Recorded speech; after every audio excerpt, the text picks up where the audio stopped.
Hey there, welcome to Contracts and Chaos. My name's Alyssa. And I'm Brenna, and we're here to tell you that you are not alone in the mayhem of this real estate industry. We're keeping it real and sharing our stories, strategies, and successes in today's real estate world. So come join us every Tuesday while we talk contracts and chaos. So, can't believe that we're now talking about our 1 year anniversary Yeah. coming up here shortly. Yep. Yikes, that's crazy. All right. So, guys, today we have a quickie for you. We're going to try and get through this as quickly as possible. Yeah, you think we can do like 50? I'd say 10, but I know we can't do anything in 10 minutes. I'd So, say how about 15. 15? So, all right. So, we're 40 seconds in. So, here we go. Today, Okay. we're talking about working with difficult personalities. We have all Mm, had those clients. I have one right now. I've had one in the past who literally caused me to go get Botox because my forehead was frozen shut and I could, even with dry needling, couldn't get those muscles to relax after his to relax. transaction. So, Oh, no. I know which one this was also. yeah, it's funny. I had dinner with my parents last night and they asked about it. They're like, "Have you heard from them?" And I was like, "No, and I hope I don't." Like, Yeah, right. Why would I yeah, ever? never. I Yeah, hope to never hear from them again. absolutely. So, But dealing with difficult personalities in work, just like in everyday life. So this can, use this as your day to day if you need a break from your sister in law's cousin, sister removed from the husband twice or whatever, because this can work in business and it can work in your real life. And the first thing really is those expectations need to be set up front and you have to stick to those. yes. Stick to those, meaning if you are like, for example, I don't work on Sundays, right? That's my family day. The minute that Susie Q calls on a Sunday morning and I answer that phone call because I know that she's stressy and like panicking about something, she will call every Sunday. She will call all day Sunday. Right. And that expectation is out the window. Yep.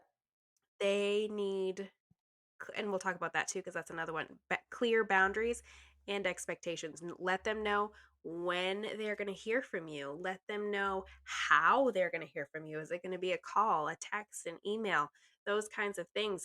Take all of the question out of it. So they're like, well, I didn't hear from you on Tuesday, so I figured I'd shoot you a text. But we already talked about you're going to hear from me Monday through Friday, full email update on Monday, little snippet updates throughout the week. Whatever your process is, let them know immediately. I know there's actually, and we'll talk about this next week, Beach Retreat, there's actually a girl that has a list of expectations Ooh. when she does her client onboarding, and she has them initial each expectation as part of her process. Love this. Love Oh my it. God. I was like, Can she shut send us that up. Like, template? Because I would like to borrow it. she's literally like that she's never missed a baseball game or a practice and she will never miss a baseball game or a practice. Please initial here.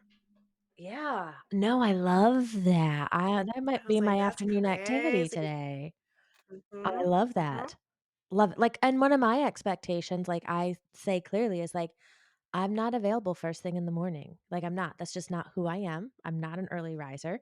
And also because, and I say right to them, I work evenings and weekends. So there are certain times I'm unavailable because that's when I need to do my target run. Or like I say certain things like if it's after 7:30, I literally say to them, Mhm. "Let's hope I'm on a date finding my future husband because you guys have such a beautiful Right. relationship. Like I want one too." And that always Mhm. gets a laugh out of them.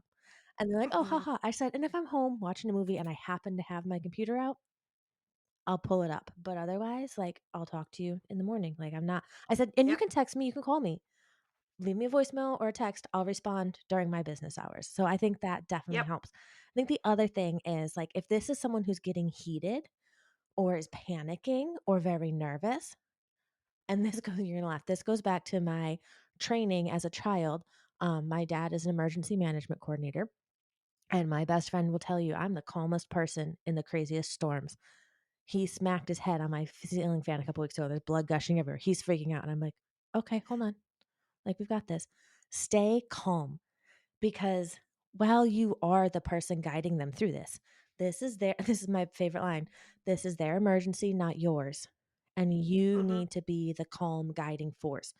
You can't be freaked out, like the captain on the Titanic, and maybe the Titanic isn't a great example because I think he abandoned ship, Yeah, but 'cause, they all died, Alyssa. not all of them, there were survivors, but the captain again, I go back to my emergency management training as a child because this was my Mhm. life. Um, the captain has to be the calming, guiding force, and you are the captain in this situation. So stay Yeah. calm. You can't get heated, you can't get elevated with them. You have to be cool, calm, and collected. Yep. That line was actually used in my, EMT class. Yep. This is their emergency, not yours. See, emergency management training, your trainer did a good Yep, job. absolutely, absolutely. The next one is like this is a very big differentiating piece, and I feel like sometimes people get these confused.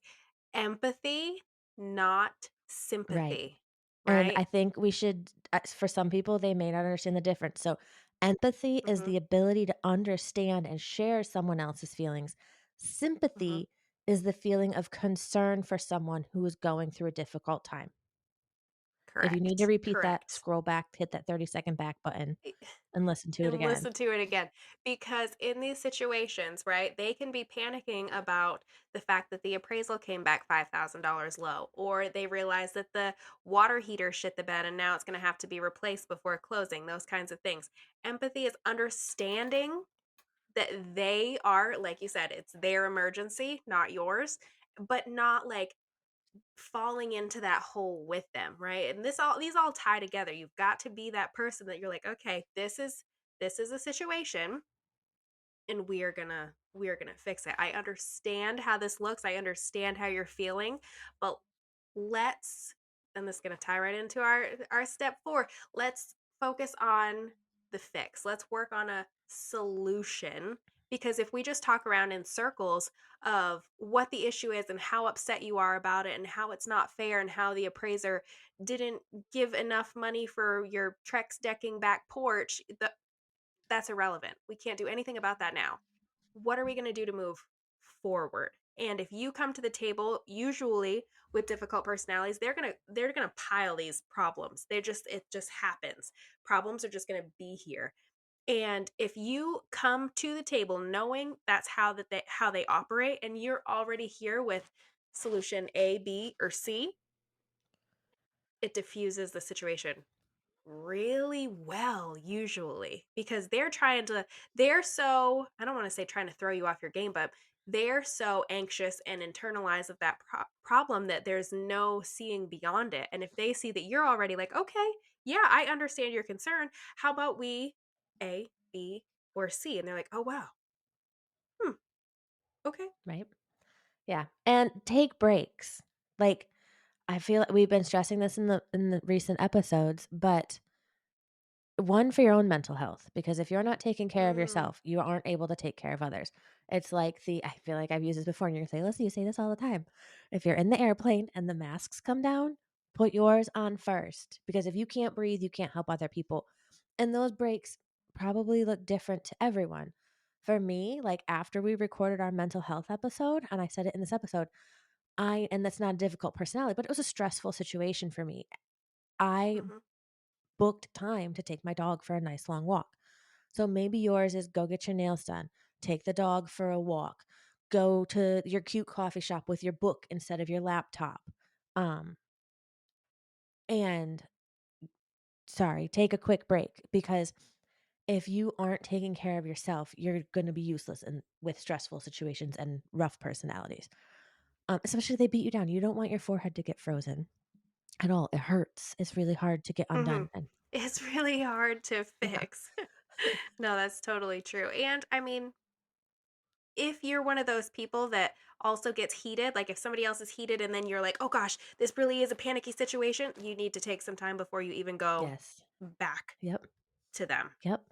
Um, the other one that I think is really important is maintaining boundaries. So I had a client who was verbally harassing me, and he was having his daughter call and verbally harass me and threaten me with physical violence and legal action, which is a whole thing. But when it started, he called me and he was on speakerphone with his grandson, and I don't even remember what he said. And I just very firmly said, "You will not talk to me like that." So Mhm. that's a boundary at that point, but also we talked about it before in your expectations. there should be boundaries and maintain those. So if your boundary is, I don't work Sundays because, then maintain that. And that might mean you have to hire someone to do a showing for you or run your open Hmm. houses. But that one is in your expectations and two, maintain that boundary. Like my clients know Panthers home season. If it's a Sun or Panthers football season, if it's a home game day, I'm not available. And I'm definitely not available after probably 11 or noon because I've had a couple beers at the tailgate. So here's the contact who will be helping you today. Sorry, there's my windows are foggy and something's moving outside. But maintain that boundary because if you don't, then everything else will crumble. You've got to maintain Yes. that. Yeah, you give an inch, they'll take a mile in these situations. And unfortunately, it's hard. It's really hard to get that mile Yes, back. it's very hard. And it might be like, "Oh, well, like the transaction's only 3 more weeks, like I can make it." Lord have mercy, those 3 weeks will feel like an eternity. Yes. Ask us how we know. Yes. Gosh, when we were talking about that one client last night with my parents, my mom brought up, she's like, "You lost like 15 pounds in 2 weeks." And I was like, "Yeah, I wasn't Mm, eating, I wasn't sleeping. I was just going because I was mhm. terrified." Um, and the last one, and that I had to do this in that transaction, This is very know important. when to bring in a third party. Know when to consult with your broker in charge. Maybe have them let a different agent finish the transaction if you need to and give them a referral fee for it. Know when Yep, to, I had to call in the police in my situation and say, hey, because I was supposed to do a remote closing for this very violent client and literally had a violent criminal history. Um, but what happened was I called the closing attorney and said, "Hey, I'm supposed to do a remote closing because I am a notary, but here is what's happening. You're a big husky male. Like any way you'd mind doing a remote, I'll pay you. I don't care what it costs." And he said, right. "Yep." He's like, "I've got you. I would never want you in that situation. It's going to cost you $250." I said, "That's fine. Take it out of my commission. We're done." But call in that third party. Even if it's like I had one 2 weeks ago now where the client was heated about they didn't tell him he didn't qualify for his loan. They told him, "Hey, here's what we need to do to make it go through." And he was Mhm. literally threatening. He's, "I'm going to call the FBI." Okay. Oh, that's a Oh yeah. stretch. Oh yeah. Okay. And so I actually didn't even get the chance to call in the third party because he was like, "We're terminating now." I said, "Okay, I'll send the email. We're terminating." I had tried every trick I knew.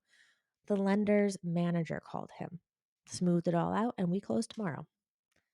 So, like, Great. sometimes it just needs to be that different voice or Mhm. that third party. And I think I use this example like with my best friend and her husband. We just need to make him think it's his idea, and then we can do Mhm. it. And that's sometimes how you have to handle it with a client. Make it think it's their Yep. idea or get that third party to say it, Yep. And if it doesn't work when you're talking to them about it on the phone, maybe wait an hour or two and send it and, "Hey, I was just thinking about this," and send it in an right? email. Use that chat GPT AI to say, "Hey, how can I?" Write that nasty email that you want to say and then say, "Excuse me, Google, can you make this sound super Yep. professional and understanding Yep. because I'm not in that headspace right Right? now." So, those are our oops, tips for 7 tips for working with difficult personalities.